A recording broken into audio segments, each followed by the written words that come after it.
কোচবিহারের রায়ডাক নদী থেকে এক সদ্যজাতের দেহ উদ্ধার ঘিরে চাঞ্চল্য ছড়ালো তুফানগঞ্জ 1 নম্বর ব্লকের অন্ধরান ফুলবাড়ি উল্লার খাওয়াঘাট এলাকায়। বুধবার বিকেলে স্থানীয় বাসিন্দারা নদীতে মাছ ধরতে গিয়ে দেখতে পান নদীতে এক সদ্যজাতের মৃতদেহ ভেসে রয়েছে।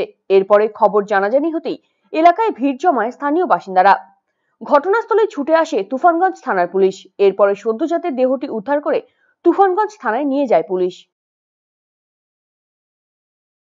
বিষয়টা এখানে আমাদের এই মহাশ্মশান ঘাটে শিব মন্দির প্রাঙ্গণে অনেকেই মাছ মারতে আসে।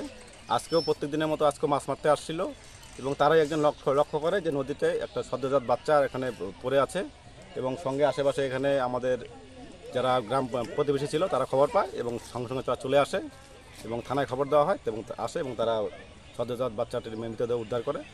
কেউ এখন ঘটনা ঘটিয়েছে, এখন রাতের অন্ধকারে হোক দিনের বেলাও ঘটিয়েছে, যারা ঘটিয়েছে যে খুব অত্যন্ত নিন্দনীয় ঘটনা, সেটা এই সমাজে এটা মানে বলার মতো কিছু না। ঠিক আছে, যে করেছে অত্যন্ত নিন্দনীয় ঘটনা, তাদেরকে আমরা ধিক্কার জানাই। এই ধরনের ঘটনা আগামী দিনে না ঘটে আমরা প্রতিবেশী সজাগ থাকবো।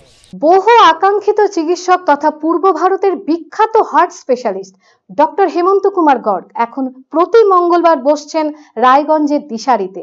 শিশু সহ যে কোনো বয়সের রোগীদের হার্ট সংক্রান্ত যে কোনো সমস্যায় আজই যোগাযোগ করুন রায়গঞ্জ উকিলপাড়া স্থিত দিশারি হেলথ কেয়ারে। ফোন নাম্বার 7477785509 ও 7477785512।